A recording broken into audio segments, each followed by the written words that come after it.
ॐ नमः सिद्धेभ्यः नमो अरिहन्ताणं नमो सिद्धाणं नमो आर्याणं नमो वज्रायाणं नमो लोये सवसाहुणम् नमः समयसाराय स्वानुभूत्या चकासते चित्स्वभावाय भावाय सर्वभावान्तरच्छिदे अनन्तिधर्मणस्तत्त्वं पश्यन्ति प्रत्यगात्मन् अनेकान्तमयी मूर्ति नित्यमेवं प्रकाशिता ध्रुवचलने अनुपम गति पामेलि सर्वे सिद्धने वंदी कहूँ श्रुत केवली कथित आसमय प्राभूति अहो।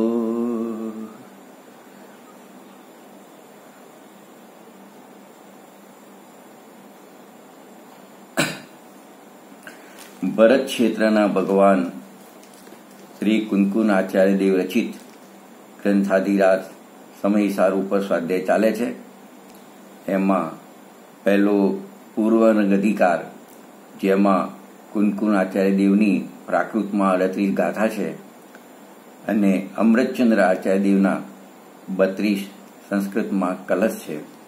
એમાં શરૂઆતના જે 3 કલશ છે મંગલાચરણના રૂપમાં, એમાં આપણે ગઈકાલે જે ત્રીજો કલશ છે મંગલાચરણનો એ આપણે શરૂ કર્યો હતો. એમાં ગુરુની વાત કરી છે, તો એમાં આપણે થોડો સ્વાધ્યાય કર્યો હતો. આજે એમાં આપણે આગળ વધીશું. એ પહેલાં આપણે કળશનો પાઠ કરીશું, ત્રીજા કળશનો. પર પરિણતિ હેતો મોહો નામનો અનુભવાત અવિરતમ અનુભાવ્ય વ્યાપ્તિ કલ્માસિતાયા મમ પરમ વિશુદ્ધિ શુદ્ધ ચિન્માત્ર મૂર્તે ભવતુ સમયસાર વ્યાખ્યૈવમ અનુભૂતે. અમૃતચંદ્ર આચાર્ય દેવનો આ સંસ્કૃત કળશ છે. આપણે એનું હિન્દી ભાષાંતર કાલે વાંચ્યું હતું. એ હિન્દી ભાષાંતર પણ આજે આપણે વાંચીશું. यद्यपि मैं तो शुद्ध मात्र चैतन्य मूर्ति हूँ, फिर भी परिणति मलिन हुई है मोहोदय से. परम विशुद्धि को पावे वह परिणति मेरी, समय सार की आत्मख्याति नामक व्याख्या से. જો આ કળશમાં શું કહે છે, આપણે 5 પોઈન્ટની કાલે ચર્ચા કરી હતી. તો એમાં જે આ હિન્દી ભાષાંતર છે એ કળશ અને ભાવાર્થ છે. તો એ સંબંધમાં આપણે 5 પ્રશ્નો કર્યા હતા કે હું કેવો છું એની ચર્ચા કરી છે. એક પ્રશ્ન 1, હું કેવો છું. બીજી વાત, મારી વર્તમાન પરિણતિ કેવી છે. 2 વાત. ત્રીજી વાત, ટીકા લખવાનો ઉદ્દેશ શું છે. ચોથી વાત, પરમ વિશુદ્ધિની પ્રાપ્તિ મને કેવી રીતે થાય. અને અંતિમ 5મી વાત, આચાર્ય દેવે પોતાની વાત કરી અને ભવ્ય જીવોને સ્વાધ્યાય સંબંધી શું પ્રેરણા આપી છે. એ 5 પ્રશ્નોની ચર્ચા આપણે કરી હતી. આ કળશ આપણે વાંચીશું હિન્દી, તેમાં પણ એના જવાબો મળી જશે.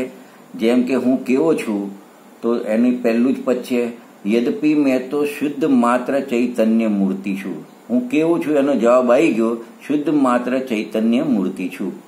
બીજો પ્રશ્ન હતો, મારી પરિણતિ કેવી છે. એનો જવાબ છે કળશમાં, ફિર ભી પરિણતિ મલિન હુઈ હૈ મોહોદય છે. મારી પરિણતિ મલિન છે, રાગાદી ભાવોથી કેવી છે, મલિન છે. ત્રીજો પ્રશ્ન હતો કે આ ટીકા લખવાનો ઉદ્દેશ શું છે, અથવા આચાર્ય ભગવાનની ભવિષ્ય માટે ભાવના શું છે. તો કળશમાં એનો જવાબ છે, परम विशुद्धि को पावे वह परिणति मेरी, मारी परिणति परम विशुद्धि ने प्राप्त थाव એટલે કે ઉત્કૃષ્ટ નિર્મળ દશાને સમસ્ત રાગાદી રહિત થઈ ઉત્કૃષ્ટ નિર્મળ દશાને પ્રાપ્ત થાય મારી પરિણતિ, એ એમની ભાવના છે, એ એમનો ઉદ્દેશ છે. અને ચોથો પ્રશ્ન હતો કે પરમ વિશુદ્ધિની પ્રાપ્તિ કેવી રીતે થાય, તો એનો જવાબ પણ આપણને કળશમાં મળી જાય કે સમયસાર કી આત્મખ્યાતિ નામક વ્યાખ્યા છે. આ સમયસારની આત્મખ્યાતિ વ્યાખ્યા એટલે ટીકા કરવાના ભાવથી, ટીકા કરવાથી મારી પરિણતિની પરમ વિશુદ્ધિ થાવ. તો આ રીતે આપણે આ કળશને એની ચર્ચા કરી હતી. અને ભાવાર્થ પણ આપણે વાંચ્યો હતો. ભાવાર્થ આપણે જોયો હતો કે આચાર્ય કહે છે કે શુદ્ધ દ્રવ્યાર્થિક નયની દ્રષ્ટિએ તો હું શુદ્ધ ચૈતન્ય માત્ર મૂર્તિ છું. મારી પરિણતિ મોહની કર્મના ઉદયનું નિમિત્ત પામીને મેલી છે, રાગાદી રૂપ થઈ રહી છે. તેથી શુદ્ધ આત્માની કથની રૂપ જે આ સમયસાર ગ્રંથ છે તેની ટીકા કરવાનું ફળ એ ચાહું છું કે મારી પરિણતિ રાગાદી રૂપ રહિત થઈ અને શુદ્ધ થાવ અને મને મારા શુદ્ધ સ્વરૂપની પ્રાપ્તિ થાવ. બીજું કાંઈ પણ ખ્યાતિ લાભ પૂજાદિક ચાહતો નથી. આ પ્રકારે આચાર્ય દેવે ટીકા કરવાની પ્રતિજ્ઞા ગર્ભિત એની ફલની પણ પ્રાર્થના કરી. તો આપણે આ ચર્ચા કરી હતી. ત્યારબાદ આપણે જોઈએ કે જે 4 લાઈન છે કળશના, આ થોડું હિન્દી ઉપરથી આપણે એના 4 પ્રશ્નોને ઉત્તર જોયા. હવે જે સંસ્કૃત કળશ છે એ સંસ્કૃત કળશની પણ આપણે ચર્ચા શરૂ કરી હતી. એમાં આપણે પહેલા 3જી ને 4થી લાઈન છે એ 3જી ને 4થી લાઈનની ચર્ચા કરી હતી. તો 3જી લાઈન છે કળશની, મમ પરમ વિશુદ્ધિ શુદ્ધ ચિન્ન માત્ર મૂર્તે. મમ પરમ વિશુદ્ધિ શુદ્ધ ચિન્ન માત્ર મૂર્તે. અને 4થી લાઈન છે કળશની, ભવતુ સમયસાર વ્યાખ્યા એવમ અનુભૂતે. તો આ 3જી ને 4થી લાઈનમાં જે 4થી લાઈન છે કળશની એમાં સમયસાર વ્યાખ્યા એવમ, સમયસાર વ્યાખ્યા એવમ એનો અર્થ કરીએ તો સમયસારની વ્યાખ્યાથી જ, અને મમ અનુભૂતે એટલે મારી અનુભૂતિની, પરમ વિશુદ્ધિ એટલે સમસ્ત રાગાદી રહિત ઉત્કૃષ્ટ નિર્મળતા, અને ભવતું એટલે થાવ. એને એક લાઈનમાં બોલીશું 3જી ને 4થી લાઈનમાં. એનો અર્થ તો એમ થશે કે આ સમયસારની વ્યાખ્યાથી જ મારી પરિણતિની પરમ વિશુદ્ધિ થાવ. તો આટલો એનો અર્થ 3જી ને 4થી લાઈનનો આપણે અર્થ કર્યો હતો. એમાં સમયસાર વ્યાખ્યા એવમ એનો અર્થ શું કરવો એની આપણે ચર્ચા થોડી શરૂ કરી હતી અને આજે એની ચર્ચા આગળ વધારીશું. તો સમયસાર વ્યાખ્યા એવમ એટલે સમયસાર વ્યાખ્યા એટલે સમયસારની ટીકા કરવાનો ભાવ, સમયસારની કથનીનો જે ભાવ છે એ શુભ રાગ છે. પણ એનો અર્થ એમ નથી કરવાનો કે એ શુભ રાગથી જ આગળ મારી પરિણતિની પરમ વિશુદ્ધિ થાવ. તો એ શુભ રાગથી પરમ વિશુદ્ધિ થાવ એમ અર્થ નથી કરવાનો. તો પછી શાનાથી પરમ વિશુદ્ધિ થાય? સમયસારની વ્યાખ્યાથી જ એમ લખ્યું તો એનાથી તે તો શુભ રાગ છે, અને શુભ રાગથી તો વિશુદ્ધિ વધે નહીં, તો પરમ વિશુદ્ધિ થવાનો પ્રશ્ન જ નથી. તો આપણે એના અંતર્ગત આપણે ચર્ચા લીધી હતી કે એ વખતે જે ગાયકની દ્રષ્ટિ છે એ ગાયકની દ્રષ્ટિથી એમ અર્થ લેવાનો છે એક વાત. અને ગાયકની દ્રષ્ટિ એટલે જે શ્રદ્ધાનું પરિણમન છે એ શ્રદ્ધાની આપણે વાત કરીશું. તો મુનિરાજને સાધક દશામાં શુદ્ધ ભાવ અને શુભ ભાવ એ બંને ભાવ હોય છે. એક વાત સમજજો કે મુનિરાજને કોઈ પણ સાધક ભાવ હોય, આપણે કહીએ છીએ કર્મધારા અને જ્ઞાનધારા. કર્મધારામાં રાગધારા અને જ્ઞાનધારા. તો અહીંયા રાગ પણ છે, એમને સમયસારની વ્યાખ્યા કરવાનો, ટીકા કરવાનો રાગ પણ છે, અને સાથે એમને શ્રદ્ધા જ્ઞાન ચારિત્રની પરિણતિ પણ શુદ્ધ છે. એટલે મતલબ કે મુનિરાજને સાધક દશામાં 2 ભાવ વર્તે છે, એક તો શુભ ભાવ અને શુદ્ધ ભાવ. તો જ્યારે અનુભવ દશામાં હોય મુનિરાજ, શુદ્ધ ઉપયોગમાં છે, 7મા ગુણસ્થાનમાં છે, ત્યારે તેમને શુદ્ધ ભાવ હોય છે. પણ જ્યારે મુનિરાજ અનુભવ પછી વિકલ્પ દશામાં આવે, 6ઠા ગુણસ્થાનમાં આવે, ત્યારે એમનો શુભ ભાવ હોય છે. તો અહીંયા એમ કહે છે કે એ શુભ ભાવ વખતે પણ એમની વિશુદ્ધિ વધી રહી છે. શાના બળે? શુભ ભાવના બળે નહીં. એ વખતે છઠ્ઠા ગુણસ્થાનમાં શુભ રાગ છે, ટીકા લખવાનો રાગ છે, તો એનાથી નહીં, પણ એ શુભ ભાવ વખતે પણ શ્રદ્ધા તો પૂરી નિર્મળ રહે છે. એટલે કે શ્રદ્ધાના જોરે એમને વિશુદ્ધિની વિશેષ પ્રકારે વિશુદ્ધિ થાય છે, વૃદ્ધિ થાય છે, વિશુદ્ધિની વૃદ્ધિ થાય છે.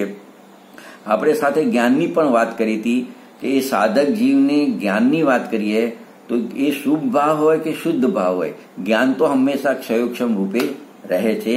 જે ફેરફાર થાય છે, હવે જે નવું સાધનામાં ફેરફાર થાય છે એ બે જગ્યાએ થાય છે, બે ગુણમાં, ચારિત્ર ગુણમાં અને સુખ ગુણમાં થાય છે. તો જે એમની વિશુદ્ધિ વધે છે ને, વિશુદ્ધિ વધે છે દ્રષ્ટિના જોરે, શ્રદ્ધાના જોરે, તો ફરક ક્યાં પડે છે? વિશુદ્ધિ વધે છે તો કે જે ચારિત્ર ગુણ છે એ ચારિત્ર ગુણની વાત કરીએ તો પહેલા ચારિત્ર ગુણમાં આપણે ચોથું, પાંચમું ને છઠ્ઠું, સાતમું 3 ગુણસ્થાન વાળા જીવ લઈએ તો એ ચારિત્રની દશા મિશ્ર હોય છે. કેવી હોય છે? મિશ્ર હોય છે. તો મિશ્ર દશામાં એમને રાગ ભાવ પણ છે અને વિતરાગતા પણ છે. તો ચોથા ગુણસ્થાનની વાત કરીએ તો અનંતાનુબંધી કષાય ચોકડીના અભાવમાં એમને વિતરાગતા છે અને બાકીની 3 કષાયનો એમને શું છે? રાગ છે. પાંચમા ગુણસ્થાનની વાત કરીએ તો 2 કષાય ચોકડીના અભાવની વિતરાગતા છે અને 2 કષાય ચોકડીનો એમને જે 2 કષાય ચોકડીની કષાય છે એટલો એમને શું છે? રાગ છે. અને મુનિરાજની વાત કરીએ, છઠ્ઠા સાતમા ગુણસ્થાન વર્તી મુનિરાજની, તો એમને 3 કષાય ચોકડીનો અભાવ છે એટલી તેમને શું થયેલી છે? વિતરાગતા થયેલી છે. અને જે સ્વંજલન કષાય છે એટલો એમને રાગ વર્તે છે. તો હવે સ્વંજલનમાં ક્રોધ, માન, માયા, લોભ 9નું કષાય એનો ક્રમથી કષાયનો અભાવ થતો જાય છે અને વિતરાગતા એમની વધતી જાય છે. અને સુખ ગુણની વાત કરીએ તો સુખ ગુણમાં 3 પ્રકારના જીવો લઈ લઈએ, બધા જીવો લઈ લઈએ, એમાં 3 પ્રકારના આપણે લઈએ તો મિથ્યા દ્રષ્ટિ એકલો દુઃખી છે, કેવળી એકલા સુખી છે, પૂર્ણ સુખી છે. અને આ જે સાધક જીવ છે ચોથાથી સાતમા ગુણસ્થાન વાળા, એમની મિશ્ર દશા હોય છે, સુખ દુઃખ રૂપ દશા હોય છે. એટલે એમને એ વખતે શું થાય છે કે જેમ જેમ એમનું શ્રદ્ધા, જ્ઞાન અને ચારિત્ર રૂપ પરિણતિ છે એનો જોર વધતું જાય છે, તો જેમ જેમ કષાયો ઘટતી જાય છે એમ એમ એમના દુઃખનો અભાવ થતો જાય છે. અને જેમ જેમ કષાયો ઘટતી જાય છે એમ વિતરાગતા વધતી જાય છે, એટલું એટલું સુખ વધતું જાય છે. તો આવી એમની સ્થિતિ હોય છે. અહીંયા મુખ્ય રૂપે મુનિરાજની આચાર્ય અમૃતચંદ્ર આચાર્ય દેવે પોતાની વાત કરેલી છે. તો આનો નિષ્કર્ષ શું નીકળ્યો? સમયસાર વ્યાખ્યા એવમ એમ કીધું. એટલે સમયસારની ટીકા કરવાના શુભ રાગથી નહીં, પણ એ વખતે ટીકા લખવાના શુભ રાગ વખતે પણ શ્રદ્ધા જ્ઞાનની નિર્મળતા અને ચારિત્રની જે વિતરાગરૂપ પરિણતિ એમને વર્તી રહી છે એનાથી એમની વિશુદ્ધિ છે વિશેષ પ્રકારે વિશુદ્ધિ વધે છે અને એનાથી એમ આગળ વધતે એમને પરમ વિશુદ્ધિની પ્રાપ્તિ થાય છે. તો આપણે આટલી ચર્ચા કરી હતી. હવે એમાં પ્રશ્ન એમ થાય કે જો સમયસાર વ્યાખ્યા એવમ એટલે સમયસારની ટીકા લખવાના શુભ રાગથી જો વિશુદ્ધિ વધતી નથી, પરમ વિશુદ્ધિ થતી નથી, તો ટીકામાં કેમ એમ લખ્યું કે સમયસાર વ્યાખ્યા એવમ, સમયસારની ટીકા લખવાના ભાવથી વિશુદ્ધિની વૃદ્ધિ થાય અને પરમ વિશુદ્ધિ થાય એવું કેમ લખ્યું? એવો પ્રશ્ન થાય આપણને. તો એનો જવાબ પૂજ્ય ગુરુદેવશ્રીએ 19મી વારનું જે પ્રવચન છે એમાં એની ચર્ચા કરેલી છે કે સમયસાર વ્યાખ્યા એવમ જ એટલે એમ કહીને આચાર્ય ભગવંતને શું કહેવું છે? તો એમને એમ કહેવું છે કે ટીકાની જે રચના થાય છે ને, ટીકાની રચના, એ ટીકાની રચનાના કાળમાં મુનિરાજને કેવો રાગ હોય છે? જો ટીકાની રચના ટીકામાં પૂતગલનું પરિણમન છે, પણ એ વખતે મુનિરાજને કેવો રાગ હોય છે? જે ટીકા લખવાનો રાગ હોય છે એનું એ રાગનું જ્ઞાન કરાવ્યું છે. માત્ર શું કરાવ્યું છે? રાગનું જ્ઞાન કરાવ્યું છે. માટે સમયસાર વ્યાખ્યા એવમ કીધું એટલે કે સમયસારની ટીકા થવાના કાળે એમને એ પ્રકારનો રાગ હોય છે એવું રાગનું જ્ઞાન કરાવ્યું છે. એક વાત આ બધું ગુરુદેવશ્રીએ ચર્ચા કરેલી છે 19મી વાર સમયસાર સિદ્ધિના પ્રવચનોમાં. બીજું, આ ટીકાની જે રચના થઈ એ કોનું કાર્ય છે? તો પૂતગલનું કાર્ય છે. તો એ પૂતગલની પર્યાય જે ટીકાની રચના થઈ ને, તો એ પર્યાય સ્વતઃ છે, સ્વતંત્ર છે. એ એના કારણે થાય છે. અને એ જ વખતે મુનિરાજને પણ ટીકા લખવાનો રાગ છે, એ પણ પર્યાય જે ચારિત્ર ગુણમાં વિકારનો અંત છે એ પણ સ્વતઃ છે, સ્વતંત્ર છે. કોઈને આધીન નથી. તો પછી સમયસાર વ્યાખ્યા એવું લખ્યું તો એમ કહી અને એ બંને, એક જીવની પર્યાય અને એક પૂતગલની પર્યાય, વર્તમાન પર્યાય, એ બંને વચ્ચે નિમિત્ત નૈમિત્તિક સંબંધ છે. એનું આચાર્ય ભગવાન શું કરાવે છે? જ્ઞાન કરાવે છે. બે વાત થઈ ને. એક તો ટીકા લખવાના કાર્ય મુનિરાજને કેવો રાગ હોય, આહાર લેવા જતા હોય કે અલગ રાગ હોય, વિહાર અલગ, નિહાર વખતે અલગ, ધર્મ ઉપદેશ વખતે અલગ રાગ હોય. અહીંયા ટીકા કરવાના સમયસાર વ્યાખ્યા એવમ, એટલે ટીકા કરવાના સમયે મુનિરાજને કેવો રાગ હોય છે કે ટીકા લખવાનો રાગ હોય છે, એ રાગનું જ્ઞાન કરાયું. અને બીજું, જે ટીકાની રચના થાય પૂતગલનું પરિણમન છે અને એ વખતે રાગ થાય છે એ મુનિરાજની ચારિત્ર ગુણના વિકારનો અંત છે, એ જીવનું પરિણમન છે.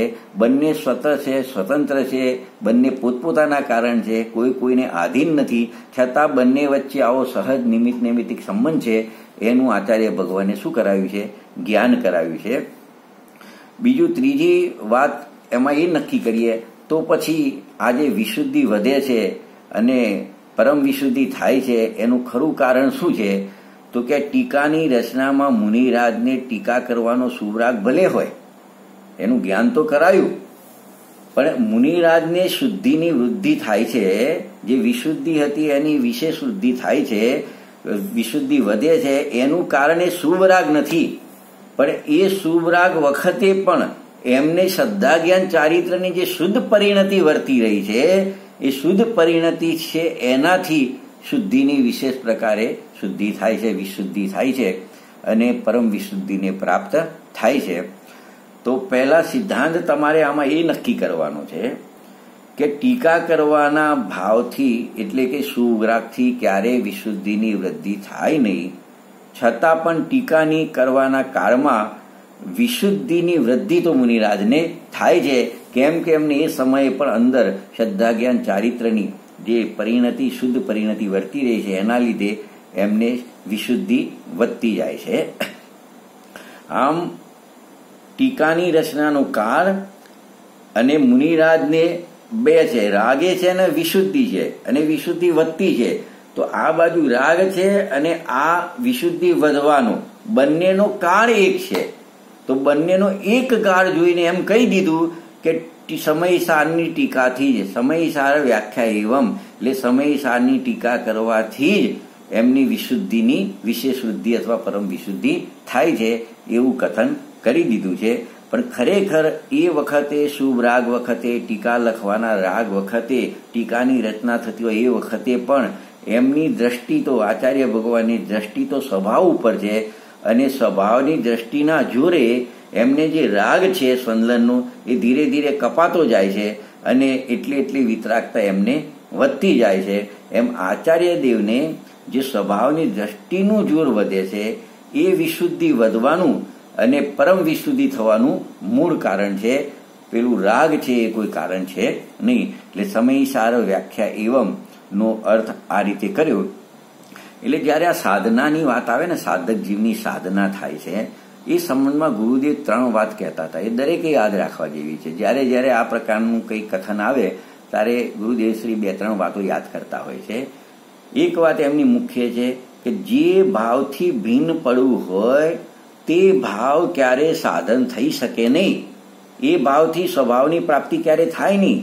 અહીંયા મુનિરાજને જે સ્વંદનનો રાગ છે એ રાગનો તો અભાવ કરવો છે, અને એ રાગ કોઈ જે સાધનનું કારણ બની શકે નહીં, એમની સાધનાનું કારણ બની શકે નહીં. એનાથી સ્વભાવની પ્રાપ્તિ ક્યારે થાય નહીં. એક વાત શું વાત કરી શોર્ટમાં, જે ભાવથી ભિન્ન પડવાનું છે, જે ભાવનો અભાવ કરવાનો છે, એ ભાવથી સાધના થઈ શકે નહીં. એક વાત. બીજી વાત, દુઃખરૂપ ભાવથી સુખરૂપ ભાવની પ્રાપ્તિ થાય નહીં. આશ્રવ છે, આ રાગ છે, આશ્રવ છે દુઃખરૂપ ભાવ છે, અને સુખરૂપ ભાવ સંવર છે. તો આશ્રવથી ક્યારે સંવર થાય નહીં. કારણ કે આશ્રવ તો દુઃખકારી છે અને દુઃખ તત્વોમાંથી સુખ તત્વની પ્રાપ્તિ થાય એવું ક્યારે બને નહીં. એટલે છડામાં લખ્યું, આશ્રવ દુઃખકાર ઘને રે, બુદ્ધિવંત તીને નિર્વેરે. એટલે બીજો પોઈન્ટ, દુઃખરૂપ ભાવથી ક્યારે પણ સુખરૂપ ભાવની પ્રાપ્તિ થતી નથી. બે વાત. ત્રીજી વાત, જે ભાવ બંધનું કારણ છે એ ભાવ મુક્તિનું કારણ થઈ શકે નહીં. તીર્થંકર નામ પ્રકૃતિનો બંધ થાય એવો ભાવ પણ શુભ રાગ છે, આશ્રવ છે, બંધનું કારણ છે, એ ક્યારે મુક્તિનું કારણ થઈ શકે નહીં. આ રીતે આ ત્રણ જે વાત છે, શોર્ટમાં જે ભાવથી ભીન પડવું હોય એ ભાવ ક્યારે સાધન થઈ શકે નહીં, સ્વભાવનું સાધન થઈ શકે નહીં. એક વાત. બીજું, દુઃખરૂપ ભાવથી સુખરૂપ ભાવની પ્રાપ્તિ થાય નહીં. બે વાત. અને ત્રીજું, જે ભાવ બંધનું કારણ છે એ ભાવ મુક્તિનું કારણ હોઈ શકે નહીં. આ ત્રણ વાત પૂજ્ય ગુરુદેવશ્રી વારંવાર યાદ કરાવતા હોય છે. અને બેનશ્રીબેનના વચનામૃત યાદ કરીએ તો પણ કે લસણ ખાતા ખાતા કસ્તુરીના ઉઠકાર આવે નહીં, એમ શુભ રાગ કરતા કરતા શુદ્ધ ભાવની પ્રાપ્તિ થાય નહીં. તમે જેવો શુભ રાગ છે તો બંધ થાય છે, સંબંધ નિદ્રા છે તો મોક્ષ થાય છે. મતલબ આકડિયાનું બી નાખો તો આકડિયો થાય અને આમનું બી નાખો તો આમની પ્રાપ્તિ થાય. એમ તમે શુભ રાગ કરો છો તો બંધનું સંસાર બંધનું કારણ બને છે અને આત્માના આશ્રય સંબંધ નિજરા થાય છે તો જેટલી નિજરાનો ભાવ થાય છે એ મોક્ષનું કારણ બને છે. તો આ ત્રણ વાતો અને આ રીતે પૂજ્ય બેનશ્રીબેનની આના રેફરન્સમાં આપણે ચર્ચા કરી. હવે બીજો અર્થ જે ત્રીજી ને ચોથી લાઈન ચાલે છે એમાં સમય સાર વ્યાખ્યા એવમ એનો અર્થ કર્યો. હવે ત્રીજી લાઈનમાં મમ અને ચોથી લાઈનમાં છેલ્લે સમય સાર વ્યાખ્યા અનુભૂતે, એટલે મમ અનુભૂતે એ પદની આપણે ચર્ચા કરીશું. મમ અનુભૂતે એનો અર્થ શું કરીશું? મમ અનુભૂતે, મારી અનુભૂતિની અર્થાત મારી અનુભવન રૂપ પરિણતિની, મારી અનુભવન રૂપ જે પરિણતિ ચાલી રહી છે ને એની વાત શું છે, એની શું બતાવી છે? પરમ વિશુદ્ધિ થાવ એવી ભાવના છે, ભવિષ્યની એમની ભાવના છે કે મને વિશુદ્ધિની પરમ વિશુદ્ધિ થાવ એવી ભાવના છે. તો મમ અનુભૂતે, મારી અનુભવન રૂપ પરિણતિની અથવા અનુભૂતિની પરમ વિશુદ્ધિ થાવ. તો જો આ અનુભૂતે શબ્દ છે ને, અનુભૂતે, તો અનુભૂતિ નો અર્થ શું કરીશું? આ અનુભૂતિનો અર્થ શું કરીશું? તો જે આ કળશ છે એ કળશમાં અનુભૂતિ એટલે પર્યાય લીધી છે. પર્યાયમાં જે વિતરાગતા વર્તે છે ને, બે પ્રકારની પરિણતિ વર્તે છે. તો અનુભૂતિનો અર્થ પર્યાય લીધો છે અહીંયા. અને આ કલશ ઉપર કલશામૃતમાં જે આપણે પૂજ્ય ગુરુદેવશ્રીના પ્રવચન છે એમાં પણ અનુભૂતિનો અર્થ પર્યાય કરેલી છે. બરાબર છે. એ સિવાય પૂજ્ય ગુરુદેવશ્રીએ 18મી વાર પ્રવચન રત્નાકર ભાગ જે છે પહેલો, એમાં 26 નંબરના પેજ ઉપર અનુભૂતિ શબ્દ બીજે જ્યાં જ્યાં આવેલો છે ત્યાં શું અર્થ કરેલા છે તો એ ચર્ચા પણ કરેલી છે એમને. તો એમને લખ્યું કે સમય સાર 73 નંબરની જે ગાથા છે એની ટીકામાં અમૃતચંદ્ર આચાર્ય દેવે અનુભૂતિનો ત્રિકાળી દ્રવ્ય લીધું છે. શું લીધું છે? ત્રિકાળી દ્રવ્ય ધ્રુવ. અને આ જ કળશ ટીકા લખી પંડિત રાજમલજી પાંડે, એમને પણ આ અનુભૂતિનો અર્થ કર્યો, ત્રિકાળી ધ્રુવ દ્રવ્ય જે દ્રષ્ટિનો વિષય છે એ કર્યો. અને મેં કીધું સમયસારની 73 ગાથાની ટીકામાં પણ અમૃતચંદ્ર આચાર્ય દેવે ત્રિકાળી દ્રવ્ય અનુભૂતિનો અર્થ શું કર્યો? ત્રિકાળી દ્રવ્ય કર્યો છે. ત્યાં ટીકાની લાઈન છે આમ તો કે છઠકારકના સમૂહરૂપ પરિણમનથી પાર છે. જે આ પર્યાયના છઠકારક છે ને, કર્તા, કર્મ, કરણ, સંપ્રદાન, અપાદાન, અધિકરણ, એની જે એનું પરિણમન થાય છે ને, કોઈ પણ કાર્ય થાય તો 6 કારક હોય તો એક પરિણમન 6 કારકનું થાય. તો આ જે ભગવાન આત્મા છે, ત્રિકાળી ધ્રુવ દ્રવ્ય છે, એ પર્યાયમાં 6 પ્રકારના કારકોની જે પરિણમન થાય છે એનાથી કેવો છે? પાર છે. તો એનાથી જે પાર છે, પર્યાયો છે, પાર દેખલો આપ સ્વયં ભગવાન હે, એ ત્રિકાળી ધ્રુવ દ્રવ્ય એવો અર્થ કરેલો છે. બીજું પ્રવચનસાર ગાથામાં જે ત્રીજો અધિકાર છે ચરણાનિયુગ છીલિકા 201 નંબરની ગાથાથી શરૂ થાય છે. તેમાં પણ ત્રિકાર અનુભૂતિ, ત્યાં જે જિનેશ્વરી દીક્ષા ધારણ કરે છે એ પરિવાર પાસે રજા લેવા જાય છે, તારે એમ કે છે કે હવે હું મારી ત્રિકાળ અનુભૂતિને વળવા જઉં છું, ત્રિકાળ અનુભૂતિને વળવા જઉં છું. તો ત્યાં ત્રિકાળ અનુભૂતિ એટલે પોતાના ત્રિકાળી ધ્રુવ દ્રવ્યની વાત કરેલી છે. અને જે 17 ગાથામાં પણ ટીકામાં એ વાત કરેલી છે કે ત્યાં અનુભૂતિ સ્વરૂપ ભગવાન આત્મા કીધું છે. શું કીધું? અનુભૂતિ સ્વરૂપ ભગવાન આત્મા, એટલે કે અનુભૂતિ સ્વરૂપ ભગવાન આત્મા આબાળ ગોપાળ સૌને અનુભવમાં આવી રહ્યો છે. તો એમ કરીને ત્યાં આટલી જગ્યાએ ત્રિકાળી ધ્રુવ દ્રવ્ય કરેલું છે અનુભૂતિનો અર્થ. અને અહીંયા આ જે કળશ છે એ કળશમાં અને જેના ઉપર પ્રવચન છે પૂજ્ય ગુરુદેવશ્રીના કલશામૃત, એની અંદર અનુભૂતિનો અર્થ પર્યાય કર્યો છે.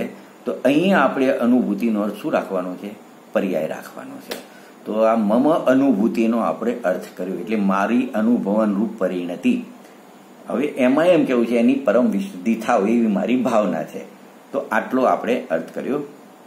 હવે 2 પદની ચર્ચા કરી, 3જી ને 4થી લાઈનમાંથી. સમય સાર વ્યાખ્યા એવમનો અર્થ કર્યો અને મમ અનુભૂતિનો અર્થ કર્યો. હવે બીજા 2 પદ બાકી રહ્યા, આમ 3 પદ બાકી છે.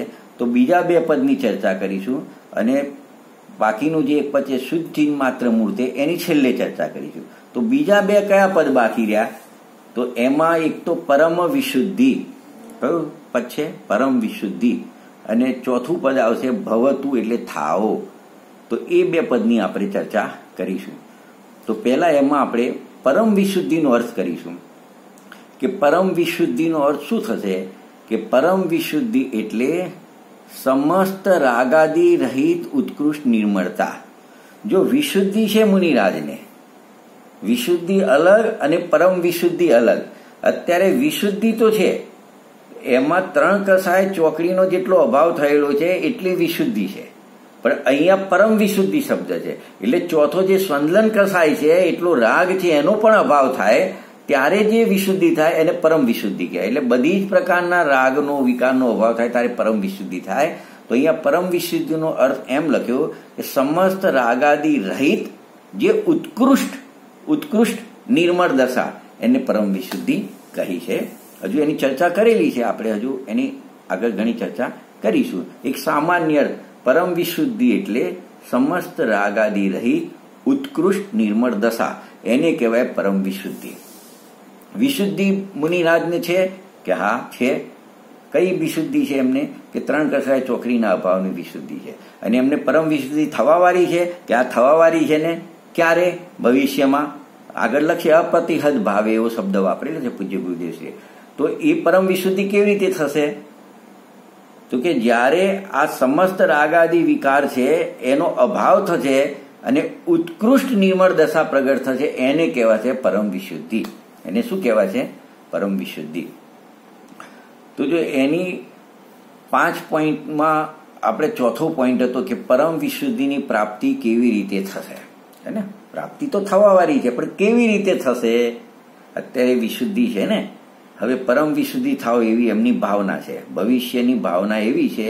એમનો ઉદ્દેશ જ આ ટીકા લખવાનો એ છે કે જે મને આ વિશુદ્ધિ છે એ વિશુદ્ધિની પરમ વિશુદ્ધિ થાય. તો મમ અનુભૂતે એટલે મારી અનુભવનરૂપ પરિણતિની પરમ વિશુદ્ધિ થાવ. તો પરમ વિશુદ્ધિ થાવ તો કેવી રીતે થશે એમને? એ ચોખવટ પૂજ્ય ગુરુદેવશ્રીએ સમયસાર સિદ્ધિમાં 34, 35 ને 36 નંબરના પેજ ઉપર કરેલી છે. 34 નંબરના પેજની છેલ્લી લાઈન છે અને 35 ને 36 ઉપર વચ્ચે એના થોડા અંશો છે. એની આપણે થોડી ચર્ચા કરી રહ્યા છીએ કે પરમ વિશુદ્ધિની પ્રાપ્તિ કેવી રીતે થશે. જે આપણે સ્ટાર્ટિંગમાં 5 પોઈન્ટ લીધા હતા હિન્દી અનુવાદ ઉપરથી શ્લોકના, એમાં ચોથો પોઈન્ટ હતો કે પહેલો પોઈન્ટ હતો હું કેવો છું, તો શુદ્ધ ચિન્હ માત્ર મૂર્તિ છું. બીજો હતો કે મારી પરિણતિ કેવી છે, તો મોહના કર્મના ઉદયનું નિમિત્ત પામીને મેલી છે, રાગાદી રૂપ થઈ રહી છે. મારો ઉદ્દેશ શું છે? તો મને પરમ વિશુદ્ધિની પ્રાપ્તિ થાવ. એક વાત. કેવી રીતે થશે પરમ વિશુદ્ધિની પ્રાપ્તિ? ચોથો પોઈન્ટ હતો. આ એની ચર્ચા અત્યારે ચાલી રહી છે કે પરમ વિશુદ્ધિની પ્રાપ્તિ કેવી રીતે થશે. તો શું કહે છે આચાર્ય દેવ? એમ કહે છે, ગુરુદેવ શ્રી કહી રહ્યા છે આચાર્ય દેવની વતીથી કે આચાર્ય દેવ એમ કહે છે કે મને ટીકા લખવાના કાળમાં હજુ પૂર્ણ નિર્મળ દશા થઈ નથી. ગુરુદેવશ્રી ફરમાવે છે કે આચાર્ય ભગવાન એમ કહે છે કે મને વિશુદ્ધિ તો થઈ છે પણ પૂર્ણ વિશુદ્ધિ થઈ નથી, કારણ કે હજુ સંલનનો રાગ અમને હજુ બાકી છે.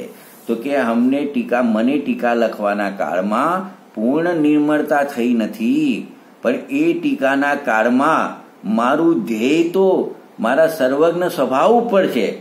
એના કારણે મારી જે આ શુદ્ધિ છે ને, શુદ્ધિ શું થાય છે? વધતી જાય છે. એમને વિશ્વાસ છે કે ભલે મને અત્યારે પૂર્ણ વિશુદ્ધિ થઈ નથી, પણ મારું ધ્યેય છે ને, એ ધ્યેય મારા સ્વભાવ ઉપર છે. એ ધ્યેય મારું સ્વભાવ, એ મારું ધ્યેય છે, એટલે એના ઉપર મારી દ્રષ્ટિ પડી છે, એટલે મારી શુદ્ધિ વધતી જઈ રહી છે અને વધતી પૂર્ણ થશે. કારણ કે ધ્યેય ઉપરથી મારી દ્રષ્ટિ હટે તો હું પડું ને, પણ મારી ધ્યેય ઉપરથી દ્રષ્ટિ પડતી નથી, એનાથી દ્રષ્ટિ હટતી નથી. તેથી ટીકા કરવાથી મારી પરમ વિશુદ્ધિ થાય એમ હું કહું છું. ભલે હું ટીકા કરી રહ્યો છું, બહારથી એમ લાગે રાગની ક્રિયા દેખાય ટીકા કરવાની, પણ મારી દ્રષ્ટિ ક્યાં પડી છે? મારા ધ્રુવ સ્વભાવ ઉપર પડી છે, અને સ્વભાવના જોરે મને વિશુદ્ધિની વૃદ્ધિ થવાવાળી છે, એમ કહે છે. એક વાત. બીજી વાત કે ટીકામાં શબ્દ પણ પડ્યો છે મૂળ કે વ્યાખ્યા એવમ, એટલે વ્યાખ્યાથી જ, એટલે ટીકાથી, આ સમયસાર આત્માની કથની રૂપ જે આ સમયસાર ગ્રંથ છે એની વ્યાખ્યાથી, ટીકા કરવાના ભાવથી, એની કથનીથી, એટલે કે ટીકા કરવાના કાળમાં, ટીકાથી જ એટલે ટીકા કરવાના રાગથી નહીં, પણ જે સમયે ટીકા થઈ રહી છે એ જ સમયે, એ જ કાળે મારી વિશુદ્ધિ પણ વધી રહી છે. એટલે એમ કીધું કે સમયસાર વ્યાખ્યા એવમ, એટલે ટીકાથી જ એમ કહેવામાં આવે છે. કારણ કે એ વખતે ટીકા કરવા વખતે એમનું જોર તો કોના ઉપર છે? સ્વભાવ ઉપર પડ્યું છે, એટલે એમની વિશુદ્ધિ વધતી જાય છે અને એમની પૂર્ણ થઈ જાય છે. એમ કહીને એમને કીધું કે આ સાધક ભાવ છે ને મારો ટીકાના કરવાના કાળમાં, એ મને દ્રષ્ટિનું જોર વર્તે છે, એટલે સાધક ભાવ પણ મારો વધતો જશે. એટલે આ પરમ વિશુદ્ધિને બીજી રીતે કહીએ તો ગુરુદેવશ્રી એમ કહે છે કે મારી આ જે વિશુદ્ધિ છે ને, શુદ્ધિ પ્રગટ થઈ છે, અપ્રતિહત ભાવે છે. અપ્રતિહત ભાવે એટલે કે આ મને થયું ને, હવે વધતી પૂર્ણ થવા વાળી છે. કે મને જે અનુભૂતિ થઈ છે એ આગળ એની વૃદ્ધિ વધશે અને મને જે દર્શન અને જ્ઞાન, સમ્યક દર્શન, સમ્યક જ્ઞાન છે, એ ભાવે હું કેવળ જ્ઞાન લેવાનો છું. અપ્રતિહત ભાવ શબ્દ વાપર્યો ને, એટલે હવે હું શું લેવા વાળો છું? કેવળ જ્ઞાન લેવા વાળો છું, એમ એમનું કહેવું છે. હવે આ જે વિશુદ્ધિ શબ્દ છે ને, ગુરુદેવશ્રી એક ચોખવટ બીજી આમાં કરેલી છે કે આ વિશુદ્ધિ શબ્દ આવે ને, એ ઘણી જગ્યાએ વપરાય, ઘણા અર્થમાં વપરાય છે. કારણ કે શું છે કે વિષય વસ્તુ ઘણી છે અને એને કહેવાવાળા શબ્દો થોડા છે, એટલે એકના એક શબ્દનો અનેક જગ્યાએ પ્રયોગ કરવામાં આવે છે. તો આ જ વાતને ગુરુદેવશ્રીએ ચોખવટ કરેલી છે કે આ વિશુદ્ધિ શબ્દ છે, એ વિશુદ્ધિ શબ્દ ઘણી જગ્યાએ વપરાય છે. જીનાગમમાં તમને ઉજ્જવલાબેનનું જે પંચલબ્ધિ છે ને, એમાં પણ આ બધી ચોખવટ કરેલી છે, એની અંદર પણ. તો અહીંયા ગુરુદેવશ્રીએ આજે 35 નંબરના પેજ ઉપર એમને આ ખુલાસો કરેલો છે સમયસાર સિદ્ધિ ભાગ 1માં, કે એક તો શુદ્ધ દ્રવ્ય માટે પણ વિશુદ્ધ દ્રવ્ય, વિશુદ્ધ એટલે શુદ્ધ દ્રવ્ય, એવું શુદ્ધ દ્રવ્ય ત્રિકાળી ધ્રુવ ભગવાન આત્મા માટે પણ શુદ્ધ દ્રવ્ય એટલે વિશુદ્ધ એવો શબ્દ વપરાય છે. ગુણો પણ શુદ્ધ કહીએ છીએ તો એ પણ વિશુદ્ધ, વિશેષ પ્રકારે શુદ્ધ, કે એમાં કઈ અશુદ્ધતા હતી ને શુદ્ધતા આવી એવું નથી, દ્રવ્યમાં થતું નથી, ગુણોમાં થતું. તો એને દ્રવ્યને પણ વિશુદ્ધ કહેવાય અને ગુણને પણ વિશુદ્ધ કહેવાય. એટલે દ્રવ્ય માટે પણ વિશુદ્ધ શબ્દ વપરાય, ગુણ માટે પણ વિશુદ્ધ શબ્દ વપરાય. હવે પર્યાયની વાત કરીએ. પર્યાયમાં 3 ભાગ પાડો. જે પૂર્ણ નિર્મળ દશા થાય પરમ વિશુદ્ધિ, કઈ? પરમ વિશુદ્ધિ એટલે પૂર્ણ પર્યાય થાય એના પણ માટે પણ વિશુદ્ધ શબ્દ વપરાય. જે વિશુદ્ધિ થયેલી છે, જે અપૂર્ણ છે, સાધક દશા છે, એના માટે પણ વિશુદ્ધિની વૃદ્ધિ થાવ, વિશુદ્ધિની પરમ વિશુદ્ધિ થાવ, તો એના માટે પણ જે અપૂર્ણ દશા છે પણ શુદ્ધ નિર્મળ છે, એના માટે પણ વિશુદ્ધિ શબ્દ વપરાય. અને અશુદ્ધ પર્યાય માટે પણ વપરાય. અશુદ્ધ પર્યાય માટે વિશુદ્ધ કેવી રીતે? કે જો આપણે 3 પ્રકારના પરિણામ છે, શુભ, અશુભ ને શુદ્ધ. 3 પ્રકારના પરિણામ છે, અશુભ, શુભ ને શુદ્ધ.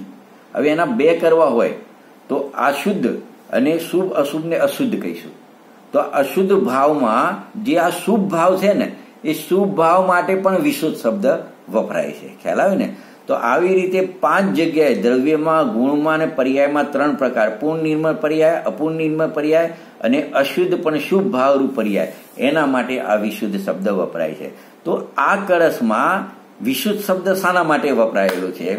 તો અહીંયા જે મુનિરાજની પરિણતિ ચાલી રહી છે ને, મુનિરાજની, તો એમાં 3 કસાયના અભાવના 3 કસાય ચોકડીના અભાવરૂપ વિશુદ્ધિ છે. અને એમને ટીકા કરવાના કાળે જે એમને દ્રષ્ટિનું જોર વર્તે છે, તો વિશુદ્ધિ વધતી વધતી પૂર્ણ થશે તો પરમ વિશુદ્ધિ થશે.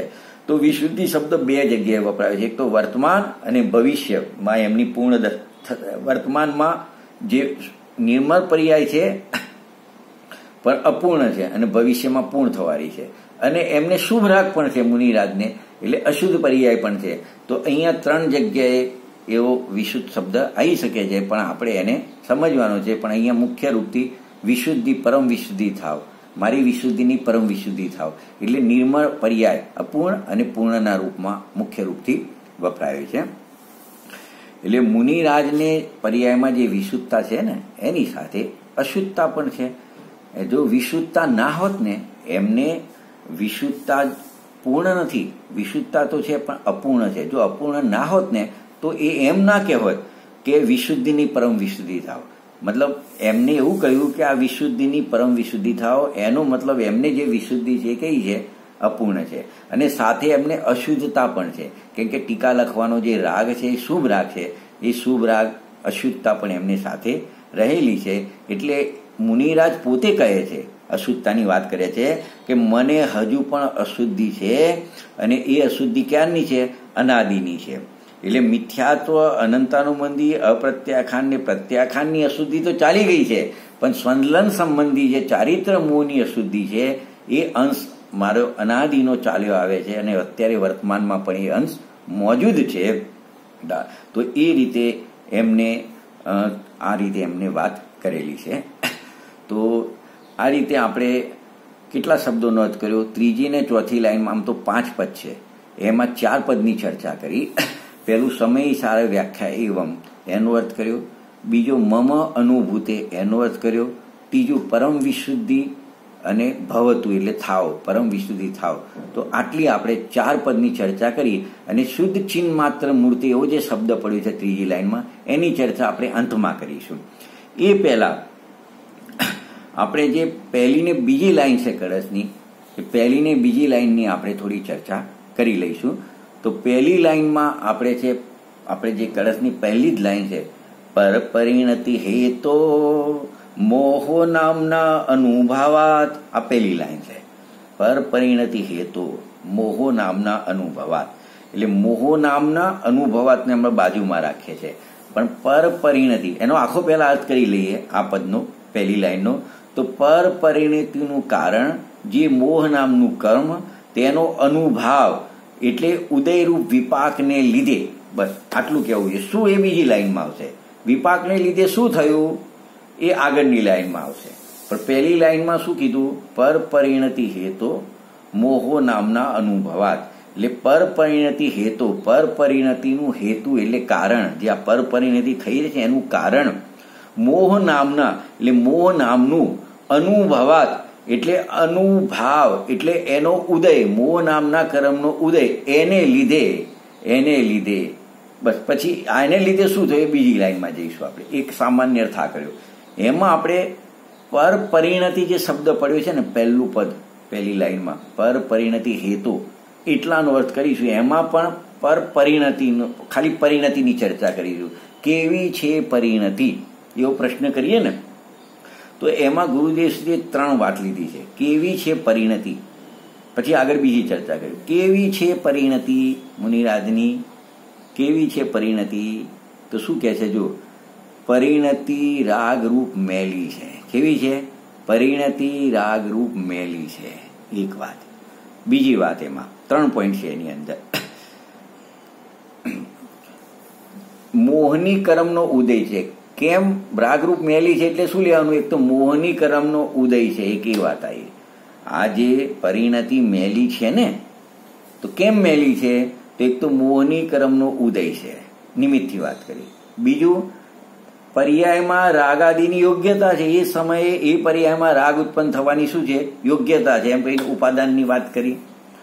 અને ત્રીજી વાત કે એ રાગ છે ને, તો રાગ કઈ બહાર છે, અધ્ધર છે, દિવાલમાં છે એમ નથી. એ રાગ પર્યાયમાં એ રાગાદિની વ્યાપ્તિ છે, એ મય છે, ક્ષણિક, એને કહેવાય ને ક્ષણિક તાદાત્મય છે. કેવું છે? ક્ષણિક તાદાત્મય. એવો શબ્દ પણ ગુરુદેવશ્રી ઘણી વખત, તાદાત્મય પણ તો છે પર્યાયમાં, પણ એને ક્ષણિક તાદાત્મય પણ કહેવાય છે, પણ પર્યાય સાથે. સ્વભાવને તો રાગાદી ભાવ અડતા પણ નથી. તો 3 વાત કરી. પરિણતિ રાગરૂપ મેલી છે એ બતાવવું છે. કેવી છે પરિણતિ? તો ભાઈ રાગરૂપ મેલી છે. કેમ રાગરૂપ મેલી છે? કેમ રાગરૂપ મેલી છે? એનો અર્થ શું કરવાનો? તો 2 તો કારણ બતાયા એના અર્થમાં. એક તો મોહની કર્મનો ઉદય છે માટે મેલી છે, નિમિત્તની વાત કરી. એ સમયે એ પર્યાયમાં રાગરૂપે પરિણમવાની યોગ્યતા છે, 2 વાત કરી. અને રાગરૂપ મેલી થઈ છે ને, તો એ પર્યાય એ સમયે એ રૂપે જ થઈ ગયેલી છે, રાગ રૂપે જ. પર્યાય, પર્યાય લેવાની. તો એ પર્યાય રાગથી તદ્દન ભિન્ન નથી, કથનચિત અભિન્ન છે. કેવી છે? કથનચિત અભિન્ન છે. એમ તો શું કહે છે હવે કે એને સળંગ બોલવું હોય તો આપણે એમ બોલી શકીએ, રાગાદિ રૂપ મેલી પરિણતિ છે. કેવી છે પરિણતિ? તો રાગાદિ રૂપ મેલી પરિણતિ છે, એમાં મોહની કર્મનો ઉદય નિમિત્ત છે, અને એ કર્મના ઉદયમાં જોડાવાથી પોતાની યોગ્યતા છે, એમાં જોડાવું એ પોતાની યોગ્યતા છે, અશુદ્ધ ઉપાદાનની યોગ્યતા છે. એટલે પર્યાય સાથે સંપૂર્ણ રાગાદિની વ્યાપ્તિ છે. આટલો અર્થ ગુરુદેવશ્રીએ સમજાયેલો છે એનો. હવે આપણે પરિણતિ કેવી છે? તો પર પરિણતિ, પાછો એક શબ્દ આગળ પડ્યો છે. ખાલી પરિણતિ નથી, પાછો પર પરિણતિ શબ્દ પડ્યો છે. કેવું પડ્યું છે? પર પરિણતિ. તો પ્રશ્ન એ થાય કે આ પરિણતિ છે, પર્યાયમાં વ્યાપ્ત છે રાગાદિ, એ પોતાની છે કે પરની છે? ખ્યાલ આવ્યો ને? તો અહીંયા તો લખ્યું છે પર પરિણતિ, તો એ પોતાની છે કે પરની છે? તો એ છે તો પોતાની. તો પછી પ્રશ્ન થાય, એ પરિણતિ પોતાની છે તો એને પર પરિણતિ કેમ કીધું? એ પ્રશ્ન થાય ને, કે પરિણતિ પોતાની છે તો અહીંયા કળશમાં પર પરિણતિ, શરૂઆત જ ત્યાંથી કરી છે, પર પરિણતિ, તો એને પરની કેમ કીધી? એ પરની છે કે ના પોતાની છે? કેમ પોતાની છે? કે એ જે રાગાદિ રૂપ છે ને, રાગાદિથી વ્યાપ્ત પરિણતિ છે ને, એનું કારણ તો એને પરની કીધી ને, પણ પોતાની કેમ છે એનું કારણ હવે કે એ ચારિત્ર ગુણની પર્યાય છે, વિકારી પર્યાય છે. જે રાગાદિથી વ્યાપ્તિ છે ને પર્યાયમાં, એ પરિણતિ રાગાદિથી વ્યાપ છે પર્યાય સાથે, તો એ ચારિત્ર ગુણની પર્યાય છે જીવની. એક વાત છે. હવે જો મુનિરાજને એ જ વખતે ચારિત્ર ગુણમાં વિતરાગતા તો છે, પણ પૂર્ણ વિતરાગતા નથી, તો થોડો રાગ પણ બાકી છે, અને એ રાગ પોતાની પર્યાયમાં છે. તો એ રાગ પોતાની પર્યાયમાં છે ને, તો હવે પરની કેમ કીધી? પોતાની પર્યાયમાં છે માટે પોતાનું, અને પરનું કેમ કીધું? કે એમાં કર્મનું નિમિત્ત છે, પર દ્રવ્યનું શું છે? નિમિત્ત છે. એટલા માટે પરિણતિ પોતાની હોવા છતાં પર દ્રવ્યનું એમાં નિમિત્ત છે, કર્મનું નિમિત્ત છે, એટલા માટે એને પર પરિણતિ કહેવામાં આવી છે. તો આ રીતે પરિણતિ કેવી છે? એમાં 3 પોઈન્ટ લીધા. કે રાગાદિરૂપ મેલી છે. તો કેમ રાગાદિરૂપ મેલી છે? મોહની કર્મનું ઉદય છે, અને રાગાદિરૂપ પોતાની યોગ્યતા છે. 2 વાત. અને ત્રીજું, એ પરિણતિ રાગાદિથી પર્યાય વ્યાપ્ત છે. આ 3 વાત લીધી. તો પછી એને પર પરિણતિ કેમ કીધી? કે પરની છે કે પોતાની? તો કે પોતાની છે. કેમ પોતાની છે?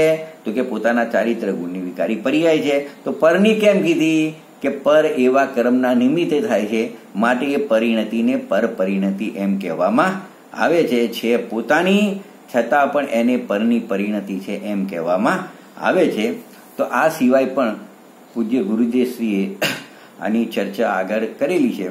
તો આપણો સમય થવા આવ્યો છે, એટલે આપણે આના પણ બીજા 2-3 પોઈન્ટ છે, એની ચર્ચા આપણે આવતા સ્વાધ્યાયમાં કરીશું. અહીં આપણે વિરામ લઈએ છીએ. જય જિનેન્દ્ર.